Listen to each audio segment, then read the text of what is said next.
This is NBK, nothing but Knicks. When Sim pass the assist, you know that it's #1 show that breaks down the game. If you can't play defense, stay out my way.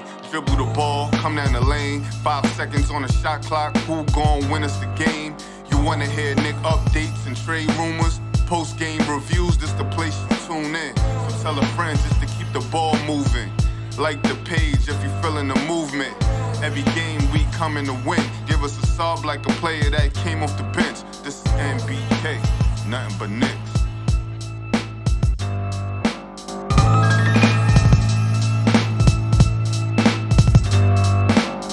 Knicks family, what's poppin'? It's your boy. Good afternoon, ladies and gentlemen. I do want to remind you, we got 4 season tickets left. Well, not season tickets. Season opener tickets left, ladies and gentlemen. 4 of them. So if you want to attend the season opening game with the NBK fam, make sure you get those tickets. There's a link in the description of the video. I'll also pin it to the top of your YouTube chat. Today, we're going to talk about Tom Thibodeau and his approach to the season, his approach to strategy, his approach to players. So we're going to go ahead and get this in here and knock this one out, ladies and gentlemen. I got Tony Crow in the building. I got Big Bubba in the building. And just joining us, we got Steph coming in just a second. We'll make sure that we get her in there. So let's go ahead and get this thing started. Tony, what's popping with you, my brother? How you feeling? What's good, Sim? Shout out to the chat. Ill Black is time. Isaiah and Queen when she gets in here. I'm good. I'm good, man. You know, I hit that threshold. Yeah, no doubt. Congratulations, man. That's appreciate it. That's appreciate dope. it. That's dope. 1,000 subs. That's he met right. the threshold of 1,000 subs. Let me give him one of those. You know what I'm saying? Big Bubba, what's popping with you, man? If you can get your head up so it's not covered by your name, you know. I heard you reading books now, man. I heard that means you're supposed to get smarter. I heard you reading books now. That means you're supposed to get smarter, my man. You know? What's good, sir? Ladies and gentlemen. What's good, sir? What's up, Tony? Shout out to Queen when she comes in. Congratulations, Tony, on the 1,000 subscribers, man. Big man. Appreciate you. Appreciate everybody. Yes, sir. Yes, sir. Ladies and gentlemen, this young man right here is in love. Oh, my God. He's in love, ladies and gentlemen. And it's not a rumor. He told me this just before we got on the show. So every time we get on the show, you got to update people on my love life. I told you. Wait, not my love life. Not my love life. Oh, you just told me you was in love. It is your love life. I don't know if it's her love life, but it's your love life. Oh, my God. You know what I'm saying? She got him reading books. And not comic books either. Real books. Oh, my God. Oh, Lord. Real books. You know what I'm saying? So that says something. Man. That says a lot. Oh, man, look. that says a lot. And she got him reading books. No, but yeah, you funny, so I'm stop telling you stuff. Nah, but no, it's gonna be a good show tonight, man. We got a lot to talk about, so let's get it popping, man. Yeah. Steph? I'm good, son. What's up with you, Tony, Isaiah? Long time. Looking forward to the show. Yeah, let's get it. Before we even get into that, you know, just so we can get it out the way really quick, Donovan Mitchell just did a press conference with the Cleveland Cavaliers, and he said that he thought he was going to the New York Knicks. Right?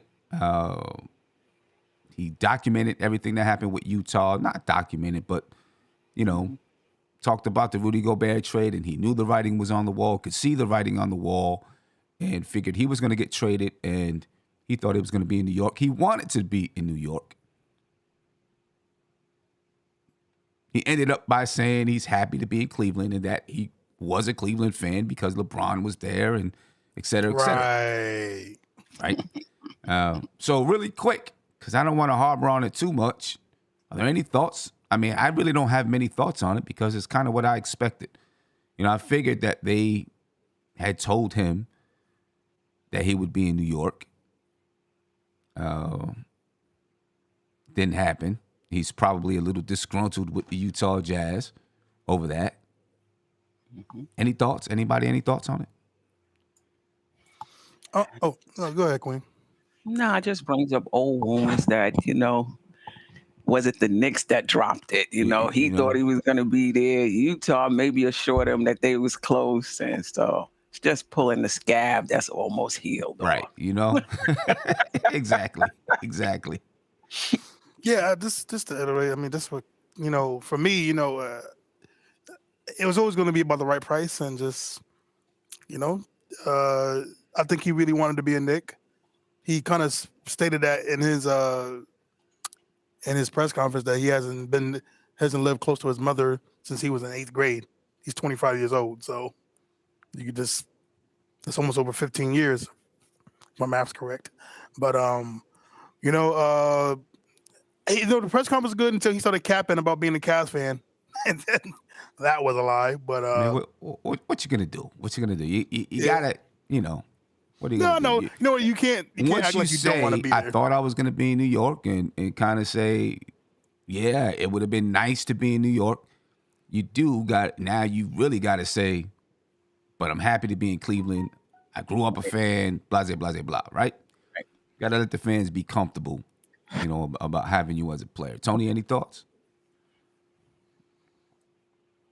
Not really. I agree with you. I think that's what he had to say. You can't go into your press conference talking about, oh man, I can't believe I'm here. Like, well, I wish I was somewhere else. He stated the obvious, got that out the way. Yeah, I thought I was going to New York. So y'all don't got to bring that up during the season or even in this press conference. And then I'll talk about how I feel about being here now. Right. But on our side, I mean, I think it's still encouraging that if we're we have the same opportunity again. I don't think we dropped the ball. If that's what the route we're going, and he still wants to be there, I think it's still open for down the line. Right, exactly. That's the only thing it does is it fuels speculation, right? It fuels speculation that when he becomes a free agent, he's going to be a New York Knick. Right. And that speculation may not come during this season, but when he's a free agent, you better believe people are going to come right back to this interview and say, bam, you said this. Are you leaving and are you going to New York? Right. But anyway, shout out to Uncle Fulio. He wants to, try to prove his point beyond his horse about the media. Said it's a beautiful thing, a player taking and answering the tough questions from the media, straight from the horse's mouth, no speculation from us. Very cool. That's all I got to say about that. That's cool. You know what I mean? I can't wait to see Joss in person. I'm gonna just give him a big hug. I mean, just a quick note on that, and kind of in response to Josh. And I just heard the clip that Isaiah played for me, so I don't know if the question was asked or if he brought it up himself. But someone didn't ask him the question. They did, right? Yeah, they did. But see, if I'm the Cleveland Cavaliers, I want an introduction for my player and not have to talk about the New York Knicks. We can get to that at another time. If ever. You know what I'm saying? Yeah, I just want an introduction for my player to my fans. But anyway, we're here to talk about Tom Thibodeau and the Knicks and Tom Thibodeau's approach to the season. Right? This right here is an introduction to a series that I'm going to start doing probably next week. I wanted to do it this week, but I wasn't able to get to it. You heard of the series, the Coach's Corner, where I'm going to break down players and how they fit together. Right? How Tom Thibodeau should use that players. We'll do some video breakdowns, et cetera, et cetera. But I wanted to begin the conversation with Tom Thibodeau and how he will approach the season, strategies that he'll use during the season, how he'll approach players, right? And strategies to use those players. So let's begin with just his approach to the season. I mean, I think I'm going to know everyone's answer. So I'll start with saying, for me, Tom Thibodeau wants to win. So his approach is always going to be to win. Right there. I don't think there's any other option to Tom Thibodeau. Right? You don't hire Tom Thibodeau. You know Tom Thibodeau's mindset. So you don't hire him to say, we're going to tank or anything other than trying to win basketball games. Right. So I think he's coming into this season like any other season that he approaches with the mindset that we're trying to win, we're trying to make the playoffs. And we're going to do whatever is necessary to win basketball games. Do you think Tom Thibodeau has any other approach to this season? Tony, I'll start with you. Hey, I was hoping I got to hear somebody else first, but do I think? Tony, I'll go first. Tony, we go first. I got you. Yeah, I got you. Go ahead, Isaiah. I'll be right behind you. He been reading books. He wants to use some of the new vocabulary. Yeah. You know what I mean? Yes, sir. Yo, man, this why I really hate telling you stuff, man, because you always. So why do you tell me that? Because I confide in you as a big brother. I confide in you. You know. At some point, don't you say, "I'm not telling him anything," because I know he's going to put it on air. I know I can't, man. No. I can't. You know, it's always your voice that gets me, man. Pause. Oh boy. Don't cut that one up either, son. No, it's simple, man. No, this is mindset. We know who Tom Thibodeau is. We know who he is when he got introduced to the Knicks. He wants to win, and I believe that he finally has the players that kind of fit the players that fits his style of play. So simple. No, he wants to win. Yeah. I think that's an easy. And Steph, we'll come back around to Tony. Yeah, I agree with that, but I don't think it's just Tibbs. It's the front office as well. The front office they know who Tibbs was when they hired him. And if they changed direction, they had ample opportunity to move off from him. They didn't. And that's what tells me that as much as we want to say Tibbs is doing this and Tibbs is doing that, the front office is in lockstep with it because they had ample opportunity to go in a different direction. Yeah, I definitely agree with that. Tony? Yeah, I guess I was making it tougher than it needed to be. Yeah.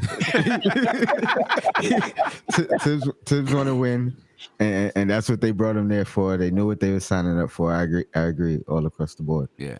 Okay. Yeah. So let's talk about strategy then. Right? Just looking at the team, you now got Jalen Brunson as your point guard. Do you think he changes his approach to the team and strategies that he's going to use?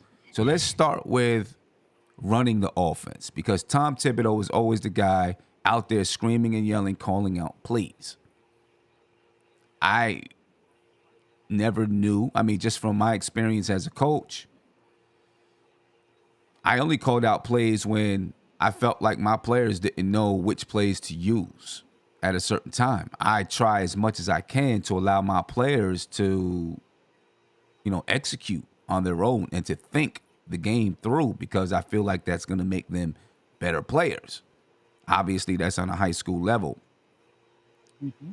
But if you feel like your players understand what to do, there's no reason for you to call them. Unless, sometimes you might get in a situation and you want to see something specific ran or something specific happen. So you might be like, no, hey, run this play or do this or do that. Mm-hmm. But for the most part, you let your guys run the show.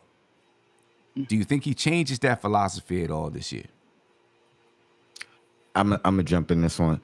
I think it does change because we have a point guard. I think part of that was the point guard, the lead guy, who is really traditionally is supposed to make all the decisions. Mm-hmm. Sorry about that. I don't know what that was. No, that was me. Go ahead. Oh, make all the decisions. We haven't had that, or a reliable guy that we have that now. So I think at least right there it opens up for him a little bit where he'll let Brunson run the show, kind of be an extension. It's not going to be play after play after play. And I don't even know if that's necessarily Tibbs' MO. You know what I mean? He picks and chooses when he runs plays. So I think he'll be more open to letting Brunson run the show. I hope so. Yeah. I hope so, because to me that's the best way to allow the team to grow. Go ahead, Isaiah.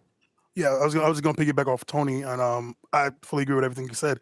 I think this year, we're gonna see a more, like some said, less screaming plays because we all seen Thibs scream out plays during the game. I think I think Jalen Brunson is the perfect point guard for him, as if to be an extension of who Thibs is and what Thibs wants to run. And he's going to be the floor general for the Knicks. I really believe that. And I already think he has command from me. Just listening to from what RJ said in his press conference to what OB and them said, little things like that. And what Randall said, it's just, like RJ said, he feel like off the back, Jalen knows how he feels because he's left-handed. And he's going to, he's gonna know. He says it's not even a question. He's gonna know certain things that only me and him gonna understand because we left-handed and we see the floor differently. Right. So I think it's gonna be just perfect, and just again, I think this is gonna just. I don't want to say how can I say something? Not take a lesser role as a coach, but just. I don't want to say not trust his team. You know what I'm trying to say, right? As a coach for you, right? Like you said, you want your players to play the game and. Yeah. Dictate what goes on the floor. And I think that's what's going to happen to Thibs on that level. Right. And that's not really taking a lesser role. It's just allowing your players to have more of a role. There's enough roles to go around. You know what I mean? And having them so that they're not thinking like robots. Right. And from the beginning, when you allow your players that much more freedom, now, RJ has said, Tom Thibodeau really does allow them a lot of freedom to create on the floor. But if you have someone like Jalen Brunson out there who can really make those decisions, you can kind of really step back from it. And I think it helps them to grow as a team more as well. You know what I'm saying? And when they get in those tough moments, they understand a little bit better who to trust and what plays to call and stuff like that. Steph, what's your thoughts on it?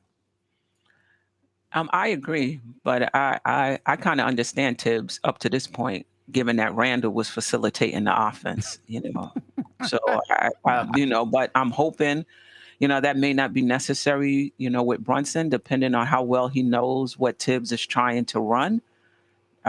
So, yeah, it'll probably be different this season, but given who was handling the ball last season, I think it was fair that he was calling out the plays.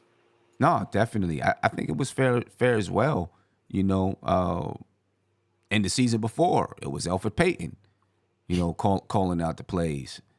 Yeah. So I think it was definitely fair that he, there's certain things that he wanted ran and how they were going to do it. And so he called it out. Now you got a guy that you trust, and I want to see him. I think from the beginning he will probably still call out some things more often, and as the season goes on, it'll be less frequent, and he can just let Jalen Brunson do what he's going to do out there on the floor, right? Go ahead, Tony. I was just going to say, even calling out a play is never the end or be all. You still react off of the initial motion of the play. So he could call a play and it end up being an audible in football terms, where it gets changed on the fly based off of the reaction of the defense. Oh, right, definitely. And that's without a doubt. And I know that he'll still be calling some stuff out there.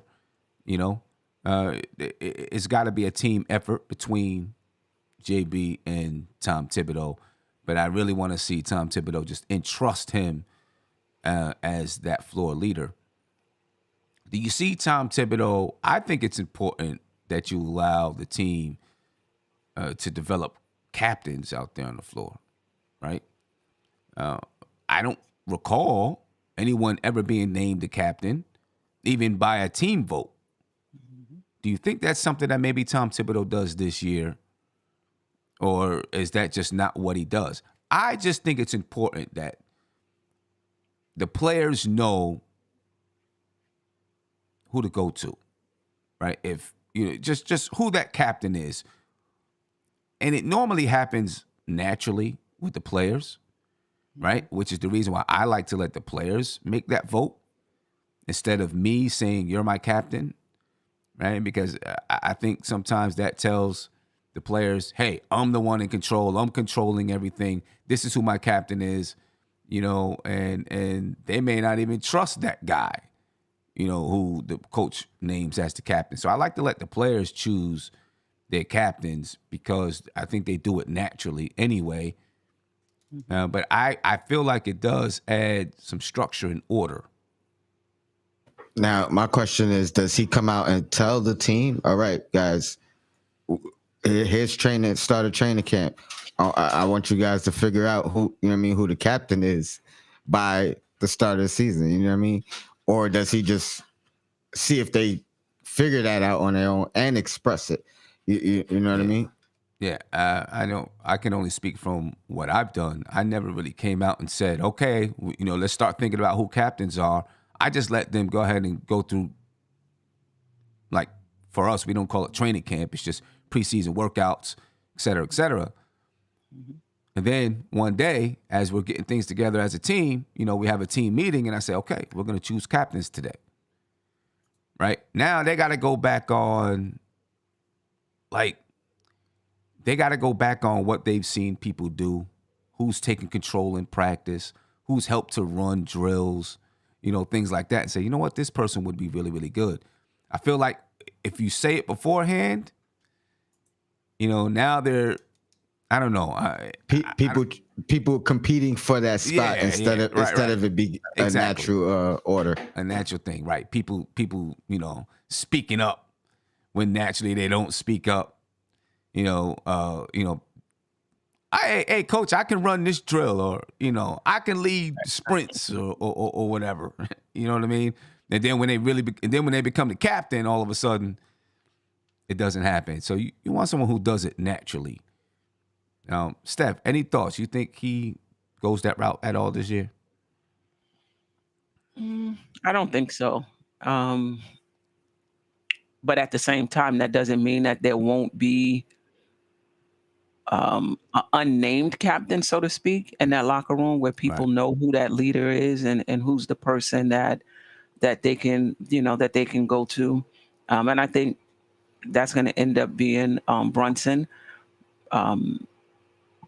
maybe D Rose, but he's not very vocal. But I don't see him changing and naming captains. And then if he does, who's he going to name? You didn't do it at all.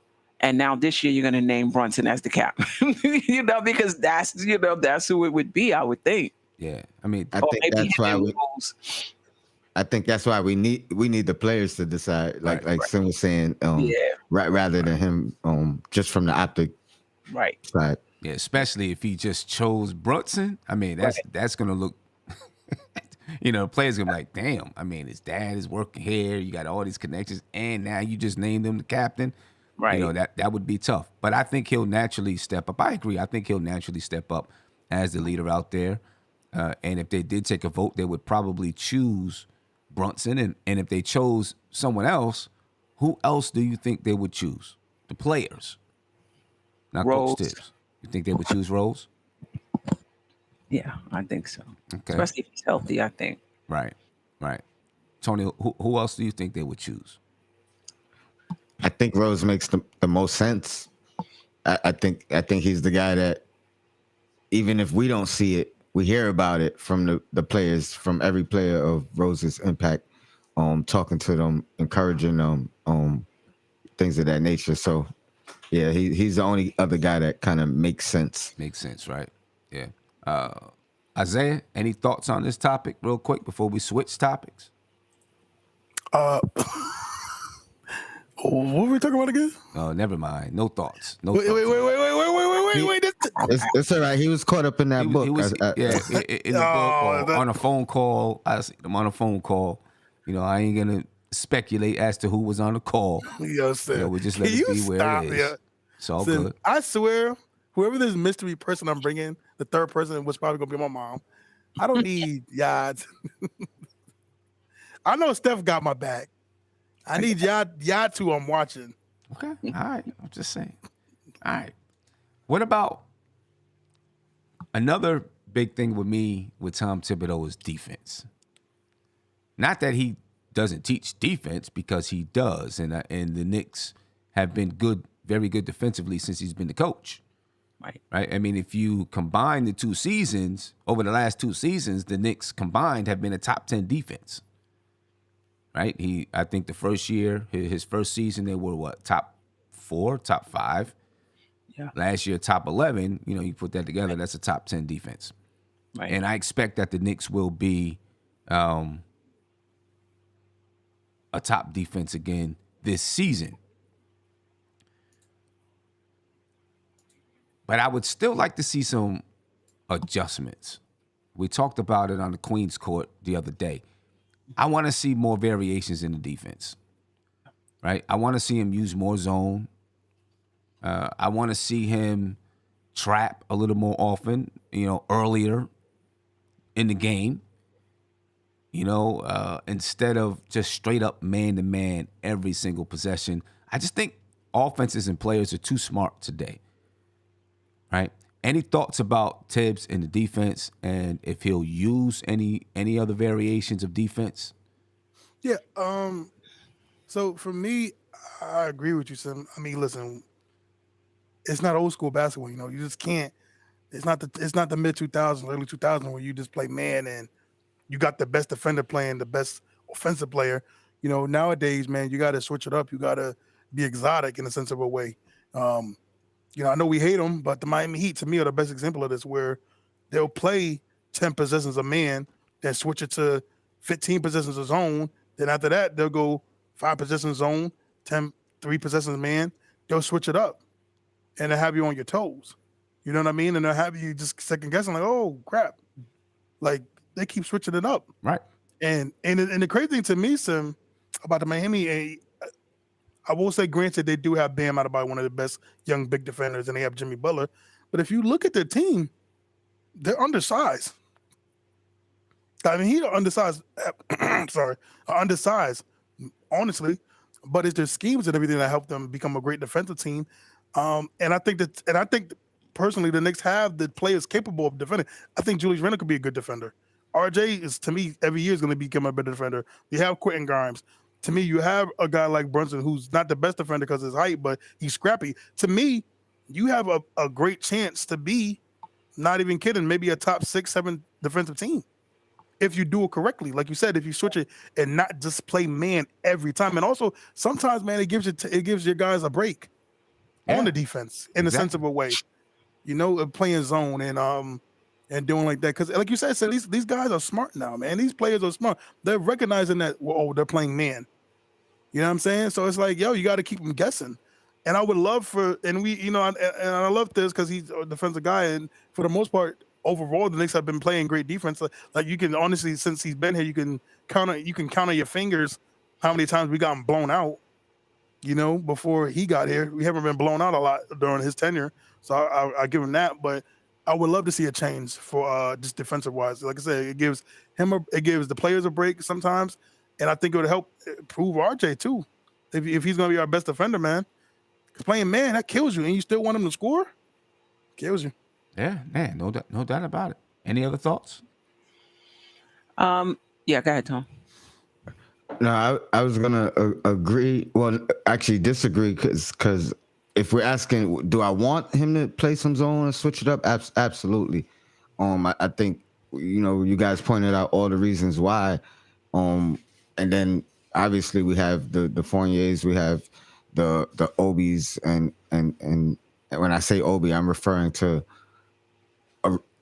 Obi and Randall possibly playing together. You may need a zone just in that type of scenario, and that could be a way of him maybe going that route. So I just think it's very slim because of how bad perceptively we were defensively last year, right? That was the biggest question mark. And then you look at it at the end of the season, we end top 11.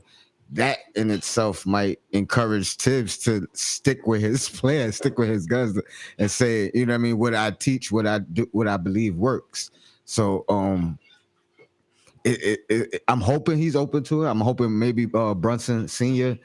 maybe he could bring in some elements that Tibbs will take into consideration because he respects them because they have history of working together. So maybe that will.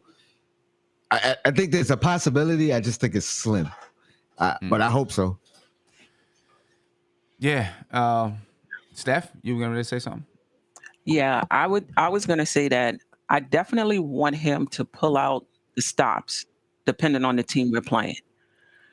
You know, but in terms of just a zone being a regular part, it depends on the team we're playing. If you're playing a team that could shoot the 3-pointer, well, you're going to be in rotation. So you could look silly on the zone too if they're moving the ball and they're whipping the ball around and you're not connected, because at least with a man-to-man, you know who your man is.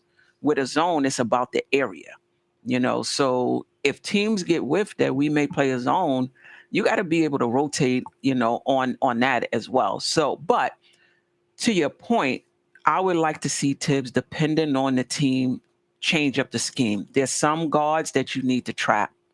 There's some players you need to trap. There's some teams where you can go zone, like just mix it up. That's what I love about Miami. They have their base defense, but depending on the team, they'll put in a little wrinkle just for that team. Right. It may not be something you see regularly, but for that team, this is what they're putting in. So that's what I would like to see Tibbs do. And if that means for some teams that's a zone, fine. But I just want to put out there, zones are not always easy. I've seen teams look terrible playing zone if you're not rotating and hitting your spots, your areas. Yeah, and that to your point, that's basketball IQ related. Yeah. So if we don't have the necessarily the defense, like you have to, that's part of being a defensive minded player.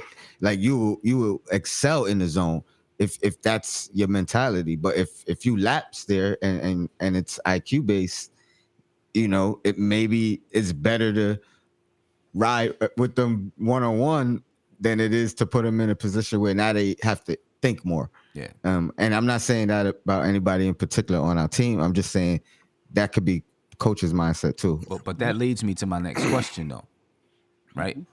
Do you think the reason why he hasn't employed any kind of a zone is because he's afraid that our guys will get exposed because of their lack of defensive IQ, or he feels like they have a lack of defensive IQ, or they're not going to make the correct rotations? You know what I'm saying? Do you think that's part of the reason he hasn't really gone to using a zone that much? Yeah, I think that plays a part because, again, right, even I don't care what nobody says, Obi was terrible. Obi was terrible. How can you trust certain players when you just know they can't play? If we know they can't play defense, Thibs know they really can't play defense. So I think that comes along with just the trust and the experience that these guys are coming back, because I think Obi has become slightly better than when he first came in, and I think Emmanuel quickly has been. I think quickly, man, he might sneak around and be on an all defensive team one day. I'm not even joking. This kid, he's sneaky good defensively. Of course, we know RJ. I think Randall was in his head. I think Randall's going to be more better. Like I said, I really might be throwing egg and crow in my face, but I really believe this team can really be good defensively. I think we have the experience now. Some of these players have gotten the NBA under their belt to get the experience, and they're going to be a lot better defensively. So to me, you can't in place and put a zone for this Knicks team. And like I said, hopefully it's not about just having zone the whole game, mixing it up. Right. Yeah. Right. Mix it up. Like I said, the Miami Heat do it flawlessly, where they go like 10 possessions of zone, and then after that, it's 15 possessions of man, and they have the offense second guessing. That's another thing too. If you could get an offense second guessing what you're doing, come on, that's the epitome of playing defense to me in the NBA, is to have your opponent second guess their decision making. Yeah. So I mean, we seen it happen with the Knicks all season long last year. It was frustrating. We didn't know what to do. A team would, but also to Steph's point, teams knew that when you're playing the Knicks, if you went zone, they could get confused, and you would confuse Julius Randle. Do I shoot? Who do I pass to? What do I do when I'm in open space in the zone? You know what I'm saying? So they knew playing against the Knicks using some zone, would confuse them. And also, too, I was gonna say, also too, they knew they had no floor general. Yeah, exactly. They like I guarantee you some of the scouting points. Yo, the Knicks don't got a point guard. Right. No, and Julius Randle's gonna be running the offense. Right. We know that if we double team him, he gets confused and frustrated. So right. I just want to see Tom Thibodeau mix it up a little bit. Like Steph said, when it's necessary. Right. You know what I mean? And if you're gonna use zone, just make sure you got the right people out there. Right. Hey Sim, that can execute rotations. Like I think Evan Fournier would be very good in his zone because I think he's smart. He's a good team defender. Yeah. Right? He's not the greatest one-on-one, but I think he's a very good team defender, and he'd be good at running some zone defense. Obi, I don't know. Okay, I'm not sure. Maybe he would be good. I'm pretty sure his team played a lot of zone in college. So maybe he would understand that a little bit better. I just want Tom Thibodeau to mix it up some. Yeah, defensively. Hey Sim, I don't know if you were acknowledging this, but I don't know if this dude was trolling with a $2 chat. I don't know if he was trolling. I'm gonna get to it. Okay. I'm gonna get to it. I see it. What about offensively? That's where I was about to go. So I was about to say he's got to make some adjustments there as well. You know what I mean? Like you guys mentioned, the zone gave us problems. We got to figure that out because it's not like we don't have any shooters. It was a problem of finding the shooters. You know what I mean? When we were going up against the zone. Yeah, finding and also guys knocking down shots too. Right.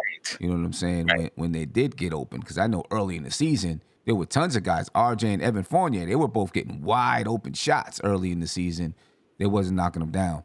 You got to be able to knock those shots down. Yeah.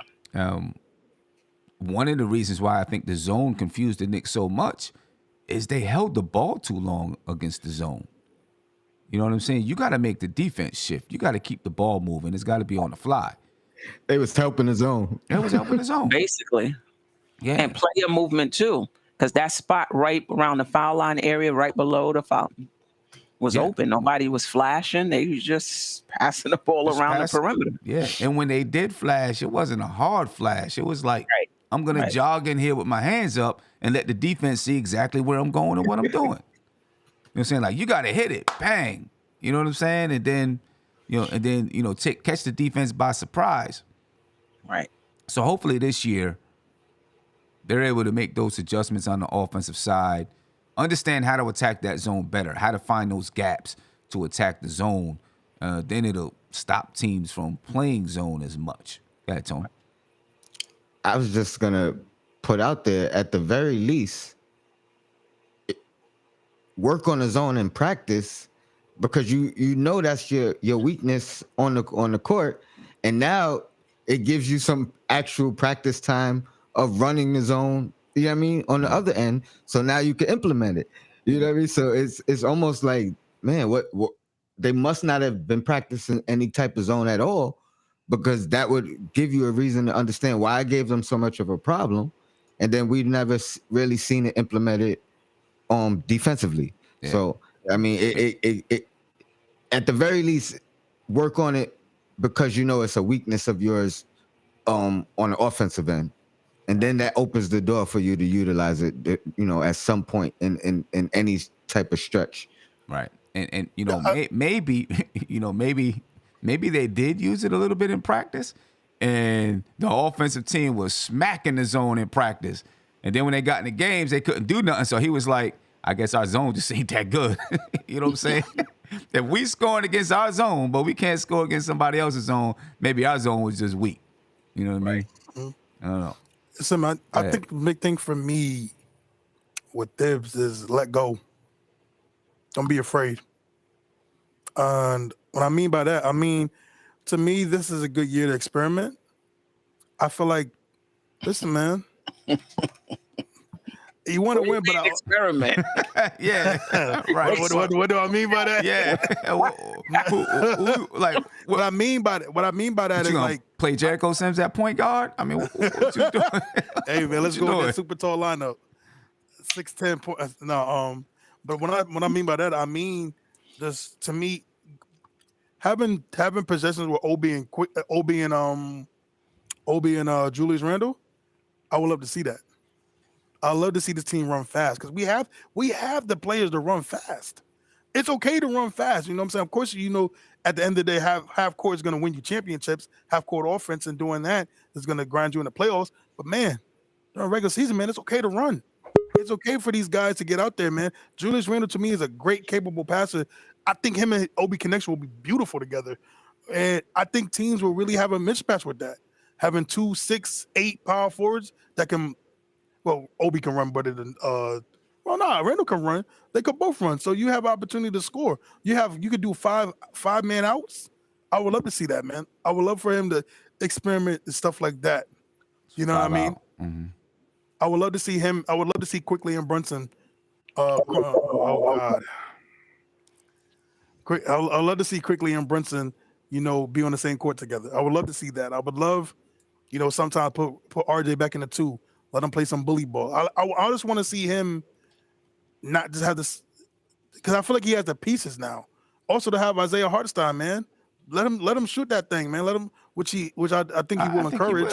I think he will. Now he'll encourage, but I want to see stuff like that, man. I want to see just also too experiment with the Twin Towers. Have Mitch and what's the name out there. Have Mitch and Hartenstein out there. Have a Twin Tower sometimes. You know what I mean? So I want to see stuff like that because I feel like that will keep a lot of the defense on their toes too. Is to have these kind of things going on where you would like, we don't know what the nigga's gonna do in a good way. That we gotta make what they're doing in a good way. You know what I'm saying? So I think stuff like that can work. Yeah. So Josh, what are you gonna say against me? I mean, I wouldn't mind seeing what the Twin Towers look like, as long as one of those guys can defend 4s. Right. And I guess he'll find that out in training camp because Hartenstein can shoot from long distance. It will still allow Mitchell Robinson to work underneath, as far as the pick and roll is concerned and those type of things. That's something that we'll see. Both of them are shot blockers, right? So Tibbs always wants to have a shot blocker on the floor. Mm-hmm. Of course, that's going to depend, who are you defending and what's the size of the players you're defending. If you're playing against a team that got 2 6'8" guys that out there at the center and power forward, you're probably not going to go in that direction, right? Because they'll get beat off the dribble too much. So maybe that's when you could see Obi and Randle. And I'm saying that's what I'm saying though, Tom, because like Sim said, if you're gonna go a super tall lineup, if you got like a 7-footer, power forward and center, go small. Go with Obi and Mitch. Let them beat you off the dribble and let them get these guys in foul trouble, and that opens up another thing, man. To me, it opens up so many possibilities. But this is what I will say. A lot of it, again, we're putting on Tibbs, but a lot of it is the front office as well. If they wanted Obi and Randle to play together, and I'm sure Tibbs may have communicated this as well, whether he thought it was a good thing to do or not, they wouldn't have brought in Hartenstein. Like the way they constructed this roster in such a way that makes certain things hard to do. So. Well, I don't think it was saying it like they have to play a certain amount of minutes. But like when I mentioned it just now, it was under that scenario where they're playing against 2 6'8" guys at the 4 and 5. So in that sense, now maybe that opens that opportunity up. But I don't want him to do it just so they could play together or just so one guy could get the minutes. You know what I mean? But you know what it is? But you know what it is though, Tony? It's like, to me, it was so predictable that, Julius Randle coming out. Oh, it's gonna be Obi or Taj. Like it was just like. I mean, but what else were you gonna do last year? Who else was you putting in there? I know, but still, though, I would love to I don't know, just like I said, I think playing those two would be just an interesting offensive 5-man out, running up and down the court, and having some speed versus just always playing half court with just a traditional center. I get it. It's got to work too. You know what I'm saying? Yeah. So that's where you'll see it in training camp. Hopefully you see it in training camp. You see it in preseason. You seen it a little bit last year. Sim, can we say that when they did that run, that was a little preview? A tiny experiment, just a little experiment. No. The entire opposing team was, they didn't have anybody over 6'8". So no, Did they? no, it wasn't an experiment. I don't think. I mean, no.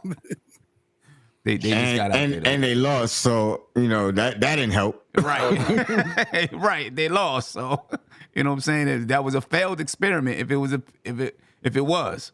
I mean, I'm not going to. I'm not going to say that. I'm not going to say that. Yeah. Josh, what's going on, man?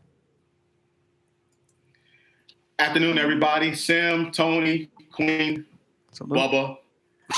Good to see y'all again.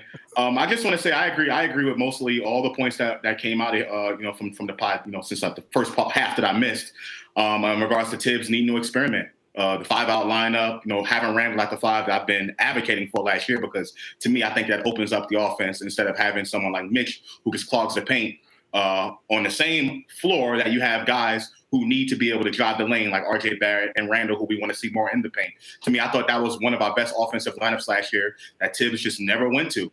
And Sam, to your point about the zone, I know y'all touched on the zone a little bit. We were having the same conversation last offseason. Yeah. If Tibbs was going to go to zone, and Tibbs hasn't. I think, to answer your question, I think, yes, it does open up more opportunities for Tibbs to experiment, but knowing who he is as a coach, and he's largely a winning coach. He's a winning basketball coach. If you look at his record, he's won more games than he's lost, right? From a defensive perspective, he's known as one of the best defensive coaches in the NBA. How can you tell him different? I agree. I want us to do more things differently from a defensive standpoint. I just don't think it's definitely possible for next season when you talk about the coach that we have. From an offensive perspective. I'm saying that doesn't stop you from evolving, though, Josh. Even if you're a great coach, I think those are to me, that's one of the greatest. That's why I consider Pop one of the greatest. Pop is the greatest NBA coach of all time. Because if you look from his 99 team, his 99 team isn't the same team and same concept as the 2014 Spurs. I agree with you. And that's to me the concept of always growing. I'm sorry, I mean, but that's the thing. The concept of always growing and always becoming a better coach. Because there's always going to be something that you can learn. There's always going to be something that you can implement. Because even with the Warriors, right? Look at Steve Kerr. Granted, yes, we know he has the greatest shooter of all time. When he didn't have them, they went straight to the lottery. But proceed. No. But listen, but Isaiah, listen again. Everybody, Steph, I'm just saying. But Queen, he played. Steve Kerr played a beautiful brand of basketball. Even then, they just didn't win. They couldn't execute it. But the brand of basketball is still beautiful. So Isaiah, I hear what you're saying. But that also get caught up in the brand of basketball. Exactly. It's not gymnastics. You get no points for that. You have to win. So whether it's ugly, the Knicks won ugly in the 90s, but we won. Pretty, ugly, you got to put the ball in the basket. And at the end of the day, you got to have more points than the opposing player. Queen, I agree with. I just want to finish my point real quick. I agree with everything you said, Isaiah, in regards to coaches evolving. But we're talking about Tibbs, who's never evolved. He just hasn't, as long as he's been in the NBA. I'll say this. I thought we've seen a few more things from the offense, not defensively. Defense, for me, was the same. Mm-hmm. Offensively, I thought we'd seen a few more things last year than we did the year before. Right? Just little plays, little things. Some things with Evan Fournier. A little more pick and roll between Kemba and Julius Randle. You know what I'm saying? So there were small variations that I thought we saw this season, and maybe we'll see even more this coming season. You know what I mean? He is a stubborn guy, so maybe it takes, he has to come along slowly with making those type of adjustments, and he's got to feel confident that his players can do certain things. Correct. Because that's the other part. Yep. Go ahead, Queen. Go ahead. You got it. No, I was just going to talk about him with the Bulls, how they played when they had Derrick Rose, how they played when they didn't have Derrick Rose, and running the offense through Joakim Noah. I think the most important thing for Tibbs is not his stubbornness is part of it, but he has to trust his players and he has to believe he has those type of players. And if he does, you're going to see different things. Wasn't much difference between there was some difference in last year's teams. I guess with the signing of Kemba and Fournier, you would think that the offense would have been a bit more dynamic, and it was not. But I think with him, it's about trust. And I think you're going to see more if he trusts those players. Yeah, no doubt. I agree. And Brunson's a guy that we know he trusts from the jump, like from outside of 100%. like he don't got to earn nothing. Not saying he don't got to earn nothing, but the respect is there prior to him having to earn anything. So I think that's going to be a big change. And Brunson thrives in pick and roll as well. Maybe even more than well, maybe not more than Kemba, but Kemba wasn't Kemba of the past. Of Charlotte, yeah. Right. Let me get to a super chat here and a phone call. All right. Parrish Duggar, thank you for the super chat. He said, D Rose is being bought out according to Bulls TV. We'll see. Just talking about Tom Thibodeau and his days with the Chicago Bulls and, how things were with Rose and without Derrick Rose. We'll see. It's possible. And if that does happen, he'll probably go back to the Chicago Bulls, and then we'll see where the Knicks would go with filling his role. I would think that they would fill his role with someone who's not gonna demand time on the floor, so that they can keep the lineup as clean as possible. But let me get to this phone call here. Calling you live. Tell me your name and where you're from, please. My man, you there? Maybe he's not there. Maybe he had to do something else. We'll try to get back to him. Sim, can I just address a point that you made before you went to the phone call and super chat? So I know you said that there was some differences as far as Tibbs evolving from last season compared to the season prior where we made the 4th seed. I disagree with that. The Knicks were still one of the lowest teams as far as pick and roll efficiency throughout the NBA in both seasons. Also, the Knicks did run a lot of pick and roll as far as not Evan Fournier, but Elfrid Payton and Julius Randle. It just didn't work from the previous year. Different time. So I don't think that. I think they ran a different kind of pick and roll. Their pick and roll was a little bit more, I'm going to set the screen, then I'm going to go get into the post. With Kemba Walker, it was set the screen, and then he was diving to the basket. That was different. And I don't think variation, just like Steph was saying, pretty basketball doesn't mean that you're winning or putting the ball in the basket, right?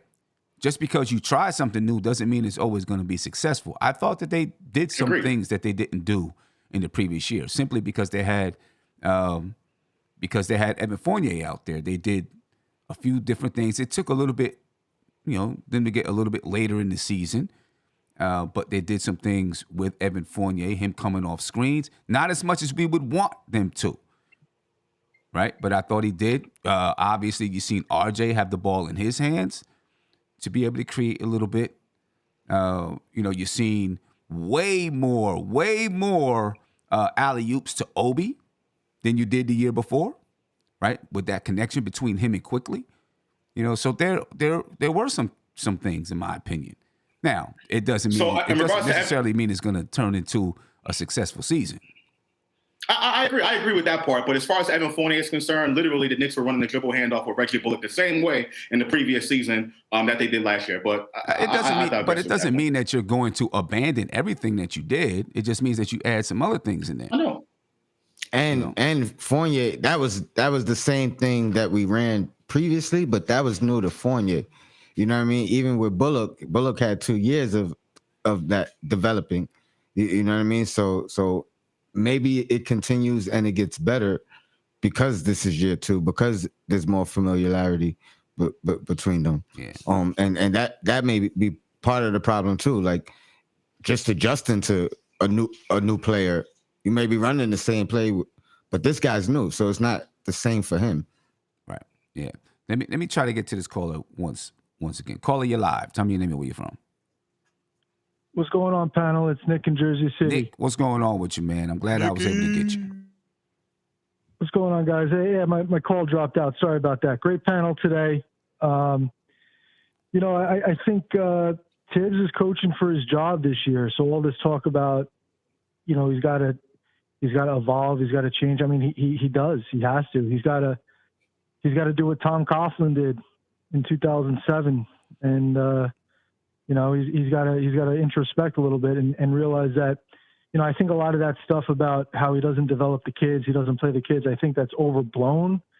But perception is reality in this business, and if he does not, if Obi Toppin is playing out of his mind this season, and he doesn't find minutes for the 8th overall pick, and they're losing, he's not going to be the head coach after the All-Star break. I mean, he's got to find minutes for Toppin. I don't buy this stuff with Rose being bought out, but let's just assume that Rose is still on the team. Let's assume that, Tibbs makes the decision to start Grimes at the 2 guard. I see Quickly backing up Grimes at the 2. I see Rose backing up Brunson at the point. Randall is going to be at the 4, and Obi will be backing him up. And, I think where you could find minutes for Toppin, and I want to know what you guys think about this, and I'll hang up. I think you could play Obi at the backup 3 as well. I think you should give Obi minutes backing up RJ and Randall. And where's Fournier playing? Assuming his shot is clean. What's that? Where is Fournier playing? That's the question. I mean, that would be the big move here. Fournier and Cam are on the outs. And Tibbs would have to basically go with a 9-man rotation. You got, I know you're losing shooting there. That's the trade-off. You're losing Fournier's shooting, you're losing his veteran leadership. But if Obi Toppin plays 14 minutes a game this season, because Randall, they're not going to go small. They're not going small. Hartenstein is the backup center, and if he's not playing, then Sims is going to be playing back there. They might go small here and there, but on a consistent rotational basis, I mean, Randall's getting his 34 minutes, and RJ's getting his 34 minutes.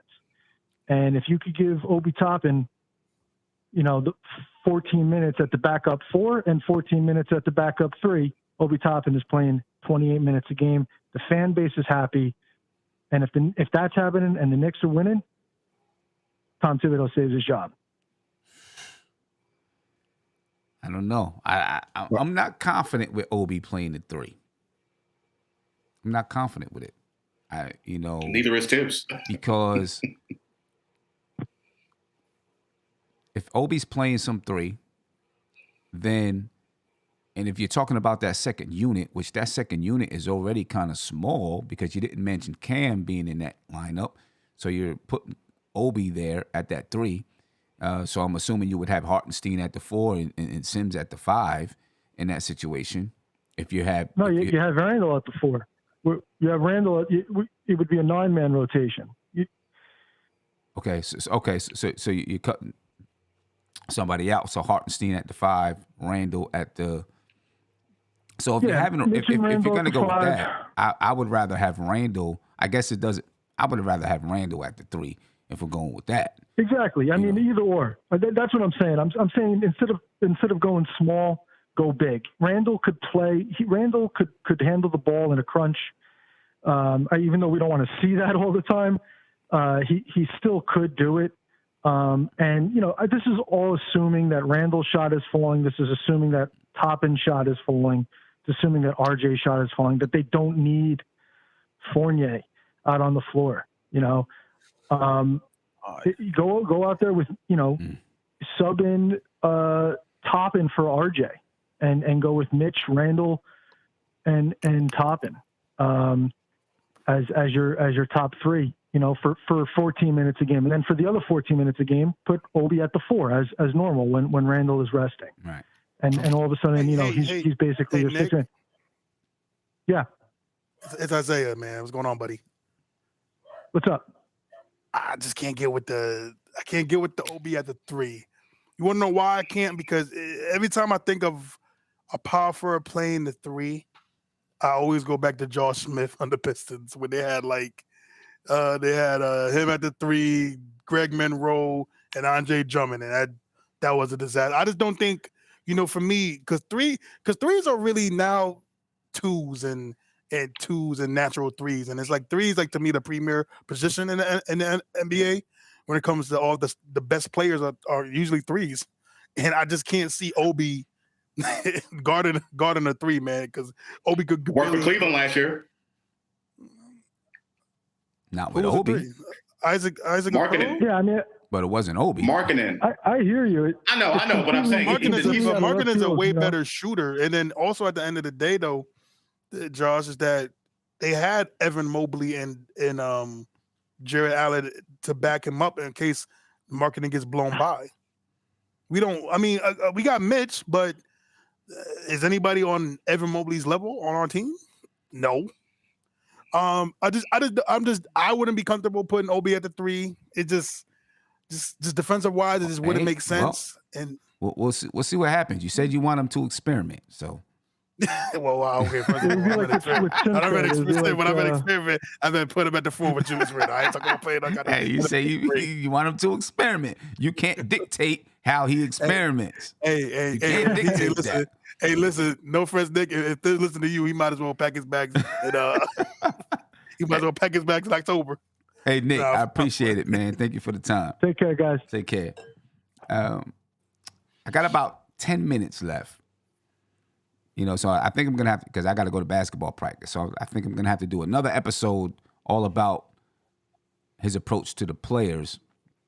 But we can do a quick preview, right? And pull out, just a couple of players and, his approach, and how he's going to address them. The obvious ones right now are Julius Randle and Jalen Brunson and R.J. Barrett. So I think I want to skip over them, and we can address them later on. Let's start with Immanuel Quickley, right? Isaiah said he thinks Immanuel Quickley one day could be, a very, very good defensive, maybe even all-NBA type player. We all know the kind of trigger that Immanuel Quickley has, right? So how does Tom Thibodeau approach dealing with Immanuel Quickley this season, his 3rd season in the league? He should know what to expect from Tom Thibodeau. Thibodeau should know what to expect from Immanuel Quickley. What's the mindset and the thought process when dealing with Immanuel Quickley this season? Steph, I'll start with you. It's going to be interesting. A lot of it depends on that second unit. In a perfect world, Rose is situational. So now you're starting Quickley at the 1 and Grimes at the 2. So in a situation like that, he's the head. He's leading that second unit, and he's in a similar position that he was last season in terms of playmaking and scoring and things of that sort. It's going to be tough because I actually think he's better off ball. But if Rose is not in that lineup, how are you going to do that? Right. How are you going to do that? So I think that's a very good question. How are they going to use him and approach him in terms of his role, unless Grimes take on more playmaking responsibility? So you got both of them, either one of them bringing the ball up, setting up each other. It's tough, Sim. I can't say. If you want to use him off the ball, would you use Cam on the ball? Because you could do that. I don't know if Tibbs trusts Cam though. Yeah, right. That's the thing. Everything you got to be. If you're not in Tibbs' circle of trust, man, you might as well forget it. If you're not in that circle, man, it's a long season for you. Yeah, I don't. What do you got to do to get in that circle of trust? Who knows? But once you're in it, you're in it. Right. It's gonna be hard to get out of it. You know what I mean? Yeah. So you're gonna get my hopes up, and then Queen gonna shut it right down. But to be honest, I've thought about this in the past, and wondering if Tibbs could use Cam in a similar role that he did with Burks, but not starting. So in that second unit, where now he likes that height at that position. It gives you the switchability, and it may even give Cam like a boost of, you know what I mean, to the coach trusts me and something to feed off of. I definitely wouldn't do that, in the starting unit like Burks, but I definitely thought about maybe getting that opportunity for him, because it lets him utilize his full package. You know what I mean? Now he's not pigeonholed into, hey, I need you to be a catch and shoot guy, or I need you to do, you know what I mean? Like now you could kind of just do more with your abilities. But I would love to see it, but I'm not holding my breath or getting my hopes up. And one of the reasons why I asked that question is because coming out of Atlanta, all you heard is Cam, it was hard for Cam to be on the floor with Trae Young because they both needed the ball to be effective or, at their highest level of effectiveness.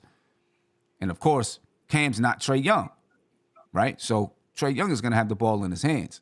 So maybe in that second unit, if Cam is the one handling the ball, IQ plays off the ball, maybe you get to see a little bit more of what Cam can really do. Right. If Derrick Rose is not on the team. Because I do agree. I think Emmanuel quickly plays better off the ball where he can just be IQ, right? He can just let it fly when he's ready to let it fly. You know what I mean? Right. Yeah, I think for me with Thibs is how he treated what's the name the whole time. He gonna give him the ultimate green light.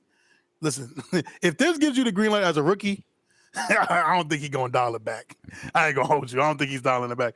To me, this is more on Quickly than I think on Thibs, because I think the maturity of Quickly, to me, is gonna start slowly creeping in for him, and I feel like he's gonna know when to take a good shot, when to take a bad. Somebody can answer that, but when somebody can take a good shot or a bad shot, because I feel like he's been really working on his ball handling skills this season.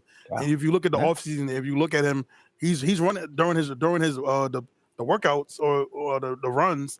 He's been running point from all the times we see him on the camera. He's running point. Like, Sim, you seen him in person? Was he running the ones? He was running point. He was shooting running every point. time he had the ball. Obviously they were playing in that league, in the Brunson league, but when he got the rock, he was shooting.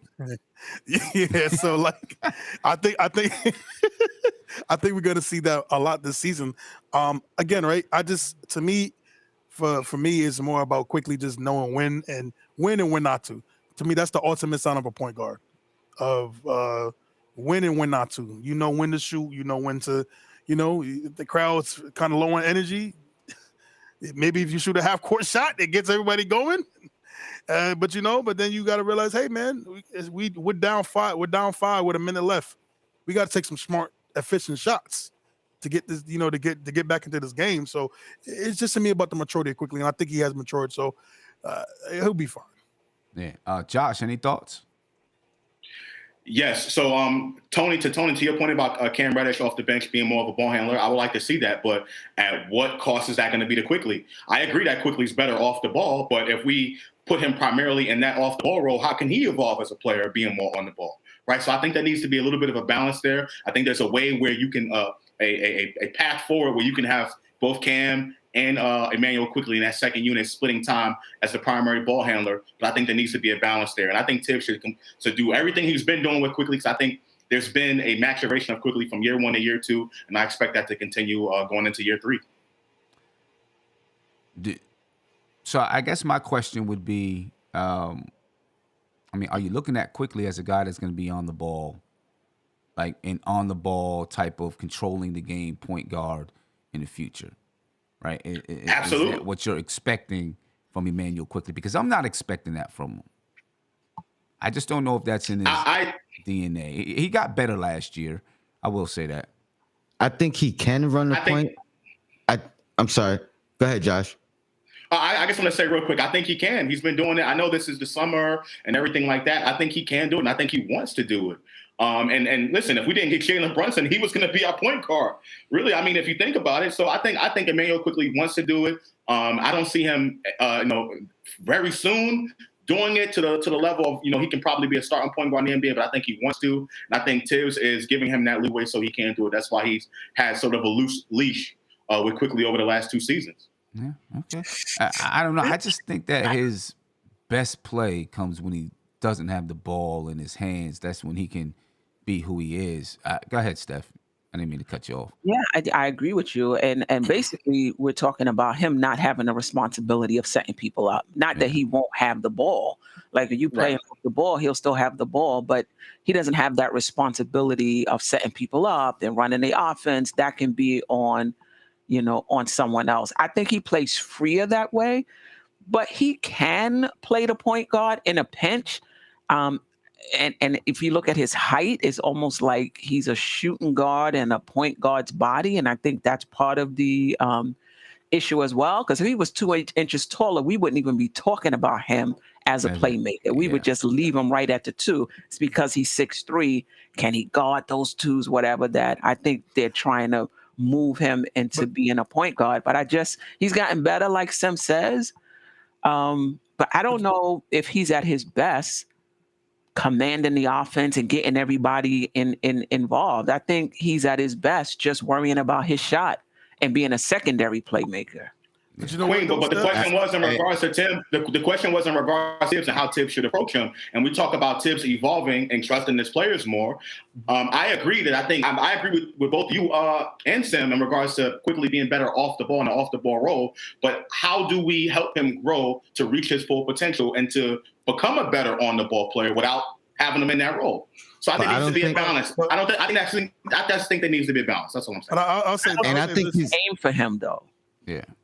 I'll say this too, because and Queen, just to say, I don't think that's what he wants. To be honest with you, because if you look at his bio, it says New York Knicks point guard. If you look what he's been working on this offseason, he's been working on being an on-ball point guard. And I've been working on getting down 25 pounds. First of all, I want to say you look fabulous, by the way. You look fabulous, by the way. Oh, thank you. I mean, I get that's what... The skin is glossing, by the way. The screen. I like we love the melanin. I appreciate you. Thank you. Listen, the Knicks had every opportunity to play him at point guard last season when both of our point guards went down. Yeah. They didn't do it. And in the summer, they signed Burks. I don't think they see him that way. I'm just saying, even though he sees himself that way. I agree. And if they didn't sign Brunson, they probably would have signed Elfrid Payton. Or traded for Elfrid Payton. We can't get an episode away from this dude. Can we have one episode where we don't mention his name, yo? I'm joking. Well, anyway, Queen, I think you took the words right out of my mouth. As far as I think he can run the point guard. I think he's not better off ball because I think he's at best. Somebody said it in the chat. Shout out to Jay Williams, I think it was. I think he's the most dangerous with the ball in his hand. So it's not necessarily saying take the ball out of his hand. I'm saying take the responsibility of facilitating out of the realm and let him concentrate on being a scorer. And I think that's what we mean when we say off ball. Not that he won't have it, but that he won't have that responsibility. Yeah. So I mean, good comparison. We've all talked about Lou Williams, and that would be like a prime example of a guy of a role that he could play, still have the ball in his hands because Lou Williams needs the ball to score, but we know what he's doing with that ball when he has it. It's not about facilitating, and I think that would be Quickly's best role right now. Yeah, no doubt. I would say he's a better defender than Lou Williams and probably a better playmaker than. I don't think they have the same activities outside of basketball. You don't know. I'm only referring to the role though. Quickly could be better than him. Hey, so you know what's funny? I might be lying because I be peeping some of the stuff that Quickly be like. I be liking the same stuff Quickly be liking. Yeah, I don't know. I don't know. But anyway, Johnny P, thank you for the super chat. He said 50+ wins for this squad this season. Oh, we'll see. Let's get it. We'll see. But ladies and gentlemen, I got to get out of here because I got to get to practice. All right. I appreciate you all for joining in. We're going to continue this conversation on the next show and talking about the players and how Tom Thibodeau should approach each player. I do want to say tomorrow night at 6:30, I will have Quentin Grimes' trainer, Ben Perkins, on the show. All right. So Perk is going to be on the show and, just kind of give us an update on where Quentin Grimes is. His mentality, coming into the season. So that's going to be a good show tomorrow night, 6:30. I do want to remind you that there's 4 tickets left, ladies and gentlemen. I just put the link in the YouTube chat, putting it in there once again. It's also in the description of the video. So make sure you go get those tickets before they're gone. All right, ladies and gentlemen, I am out of here. I appreciate your time. And, Knicks and Bruises, 9 o'clock. 9 o'clock. Knicks and Bruises. And don't forget, all 5 of us will be at the game. All 5 of us, And BK, nothing but Knicks. When Sim passed the assist, you know that it's Number one show that breaks down the game. If you can't play defense, stay out my way. Dribble the ball, come down the lane. 5 seconds on the shot clock, who gon' win us the game? You wanna hear Nick updates and trade rumors? Post-game reviews, this the place to tune in. So tell a friend just to keep the ball moving. Like the page if you feeling the movement. Every game we coming to win. Give us a sub like a player that came off the bench. This is NBK, nothing but Knicks.